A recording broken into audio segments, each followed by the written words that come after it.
Always Auburn with your host, Tyler Crane. All right, we're back at you with Always Auburn Friday afternoon, and we are headed into the last show, the pregame discussion leading up to the Oklahoma Sooners matchup tomorrow in Norman, Oklahoma. And Auburn has a huge task at hand, but they also have such an opportunity to really reestablish themselves in the college football landscape as a dominant, prideful, powerhouse program. And the trajectory of the Auburn football program has really been on a decline for the past few years, dating back to the Brian Harsin disappointment and the struggles we've seen in the early period of the Hugh Freeze era. But it can all change tomorrow. That scale can go from down to up real fast with if we can go into Norman, Oklahoma and come out of there victorious tomorrow. And we can really bring that point back that Auburn football is here and a force to be reckoned with and can get things going in the right direction again and lead us into all types of accomplishments, achievements, milestones that we all know this university and this football program is capable of reaching. So, man, I'm excited.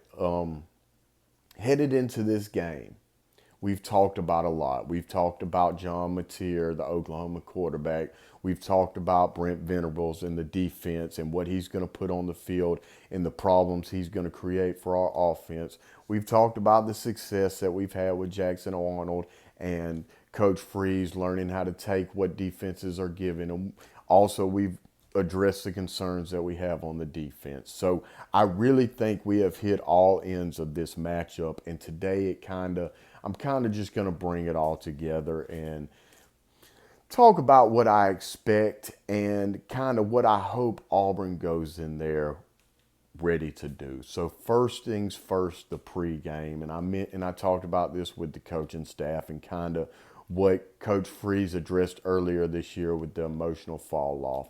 We have to approach this as a business trip. As much as it's emotional and high energy and so many implications going into this game as far as what's to come throughout the rest of the season.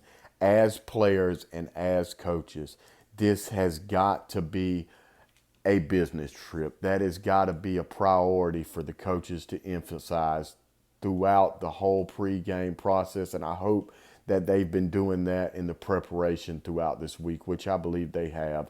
If you look at a prime example, take a look back 1 week at the Georgia versus Tennessee game. Now, I am no fan of Kirby Smart. Really don't even want to mention any type of congratulations, accolades, pat on the backs towards him. As an Auburn fan, I'm bitter towards the Georgia Bulldogs and I'm bitter towards their whole program. And hey, it is what it is. We're rivals for a reason.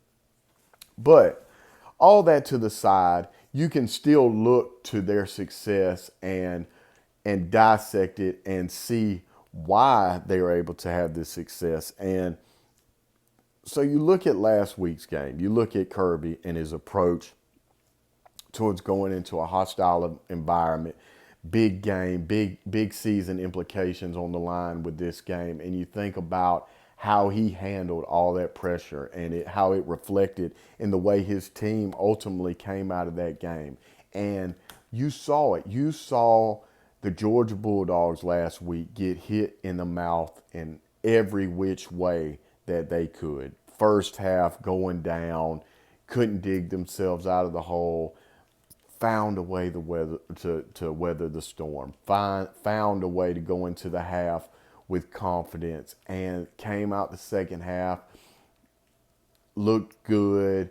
You never saw them really feel like they were out of that game, no matter the crowd, what was going on around them, the scoreboard, anything like that. And I think all that reflects back to coaching and preparation. And it really has to be a point to look at when you go on the road, you have to approach that in a business-like manner where no matter what is going on around us, the refs, the crowd, the other team, the stadium noise, the marching band, the pregame festivities, whatever it may be, you cannot let that affect your performance and how you approach the football game as a player and as a coach. And it starts with the coaches and trickles down into the players. They look to you and they look to you for confidence, advice, and guidance. And it comes down and it's reflected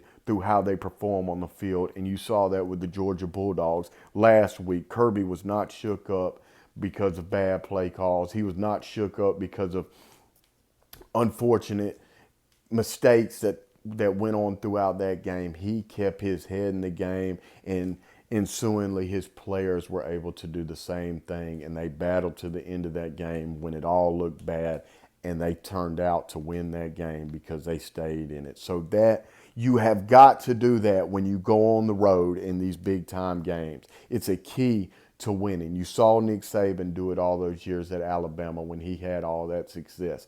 And anybody can win at home, especially at a home field like the Auburn Tigers have. Anybody can win at home. It's what you do on the road that really shows how good of a coach you are, how good you were able to prepare your team to go on the road, get out of there, and come back home and celebrate a win.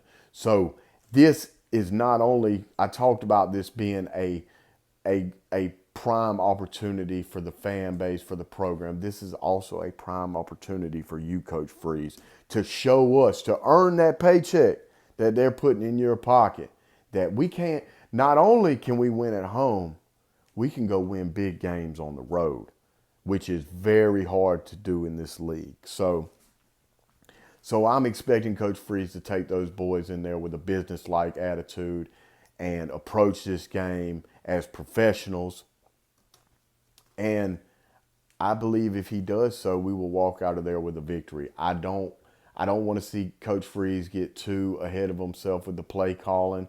I think you try to take what they give you. They're not going to give you a lot because they're a very good, very well coached defense.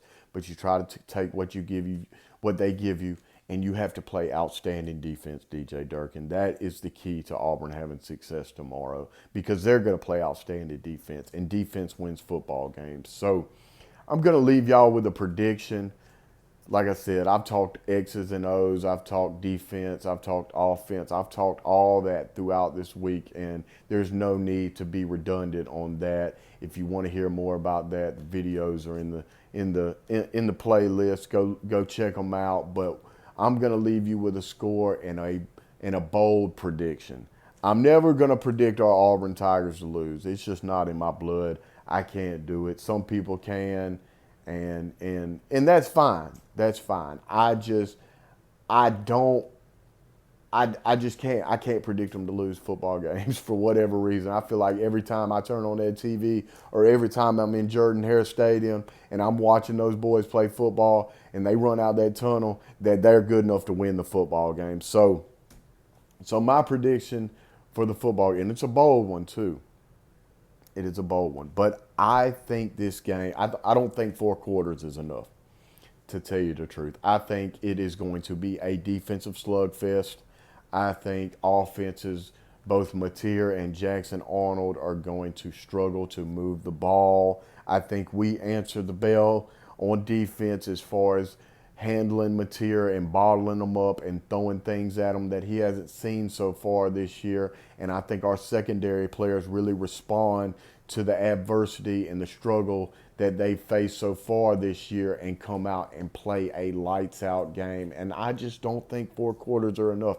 I think it's 20-20 at the end of 4 quarters. I don't know how that ends. I don't know if that ends with Auburn tying it up with a field goal or Oklahoma tying it up with a field goal. If I had to guess, I really think it ends with Oklahoma tying it up with a field goal, because I'm not so sure how confident I am with our field goal kicker to go out there and tie the game up at the end of the 4th quarter to take it to overtime with a field goal. I really don't want him to be in that position, to tell you the truth. So I think Oklahoma ties the game up with a field goal at the end of regulation, and I see us going to overtime.